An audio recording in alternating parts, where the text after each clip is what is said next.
আসসালামু আলাইকুম। আজকে আমার ডিমগুলোকে ক্যান্ডেলিং করব। মানে আপনারা সকলে হয়তো জানেন যে ডিম দেওয়ার 7 দিন পরে ক্যান্ডেলিং করতে হয়। মানে ডিম ফুটাতে বসানোর 7 দিন পরে ডিমগুলোকে কিন্তু চেক করা যায় যে ডিমের ভিতরে আসলেই বাচ্চা আসছে না বাচ্চা আসবে না, বা এই ডিমটা নষ্ট হয়ে গেছে, এগুলো চেক করা কি বলে ক্যান্ডেলিং। আর এই কাজটা মূলত 7 দিন পরে করতে হয় এবং এটা করতে হয় অন্ধকারে। যে কারণে অন্ধকারে করতে হয় তাই আমি কিন্তু ঘরের লাইট অফ করে দিয়েছি। আর এটার মেইন কাজ মানে অন্ধকারে মোবাইলের ফ্ল্যাশ বা যে কোনো একটি লাইটের উপরে ডিমটা ধরে দেখা যায় মানে এর ভিতরে বাচ্চা আসছে কিনা। এর ভিতরে যদি বাচ্চা এসে থাকে তাহলে শিরার মতো দেখা যায় বা অনেক সময় মাকড়সার জালের মতো দেখা যায়। আর যেটার ভিতরে বাচ্চা আসবে না সেটা দেখবেন একেবারে লাল আগের মতোই। সো চলুন আমরা পুরোপুরি ডিমগুলোকে চেক করি, সবগুলো ডিমকে চেক করে আসি, তারপরে বিস্তারিত আরও যা কথা আছে সব কিছু আপনাদের সাথে শেয়ার করব।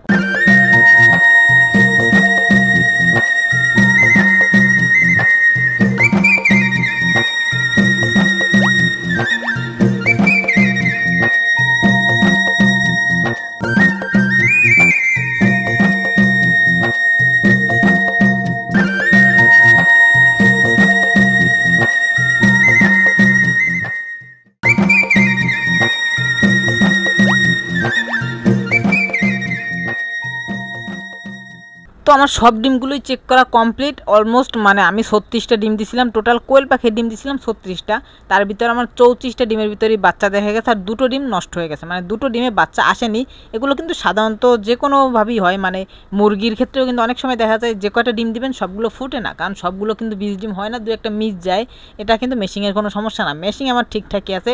এবং আমি যে 6টা কিং কোয়েলের ডিম দিছিলাম, মানে আমি টোটাল দিছিলাম 42টা 36টা কোয়েলের ডিম এবং 6টা কিং কোয়েলের ডিম, টোটাল 42টা দিছি। তার থেকে আমার কোয়েলের ডিম 2টো নষ্ট হয়েছে আর আমার 34টা ডিমই ঠিক আছে। 34টা ডিমের ভিতরেই বাচ্চা দেখা যাচ্ছে। এবং আমার যে কিং কোয়েলের ডিমগুলো, ভাই কিং কোয়েলের ডিম 6টার ভিতরেই আমি বাচ্চা দেখা পেয়েছি। বাট একটি সমস্যা হয়েছে, মানে আমার হাত থেকে একটি কোয়েলের ডিম কিং কোয়েলের ডিমের উপরে পড়ে কিং কোয়েলের ডিম হালকা ফেটে গেছে। জানি না কী হবে, বাচ্চা হবে কি না, তাও আল্লাহ ভরসা। আমি ডিমটা ঘুরিয়ে দিয়ে রেখেছি, মানে আমি দিয়ে রাখবো, ফালাবো না। যে যদি বাচ্চা হয়ে যায়, যেহেতু ভিতরের পর্দাটা ফাটে নাই, মানে উপরের খোসাটা, উপরে যে ডিমের উপরে খোসাটা হালকা একটু ফাটল ধরেছে, একটু 2-3 জায়গা থেকেই ফেটে গিয়েছে।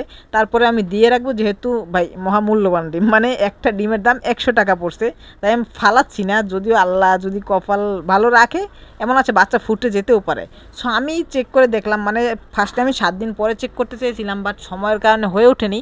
আমি আজকে 8 দিন পরে চেক করলাম, বাট 8 দিন পরে দেখলাম না ঠিক আছে। আমি দেখলাম প্রত্যেকটা ডিমেই বাচ্চা চলে এসেছে। এবং যে 2টি ডিম বললাম যে নষ্ট হয়ে গেছে, ওই 2টি ডিম আমি ভেঙে দেখেছি ভাই যে আসলেই নষ্ট হয়েছে। আমার চেকে তো নষ্ট হয়েছে, যেহেতু আমি প্রথমবার ক্যান্ডেলিং করছি, এটা ফার্স্ট টাইম, যে হ্যাঁ আমার বোঝা ঠিক আছে না ভুল, আসলে এই 2টা নষ্ট না, ভিতরে বাচ্চা টাচ্চা আছে না, তা ভেঙে দেখলাম ভাই 2টো ডিমই নষ্ট হয়েছে। এর ভিতরে বাচ্চার কোনো ছিটে ফোটাও নাই, বাচ্চার কোনো অস্তিত্বই নেই। সো মনে করা যায় যে না, আমার ক্যান্ডেলিংটা সঠিক হয়েছে। আমি সঠিক ডিমগুলোকেই সঠিকভাবে পরিমাপ করতে পেরেছি যে এটা ভালো এটা খারাপ। সো সকলেই ভালো থাকবেন এবং দোয়া করবেন আমার পাখিগুলো যাতে সুস্থ থাকে। আল্লাহ হাফেজ।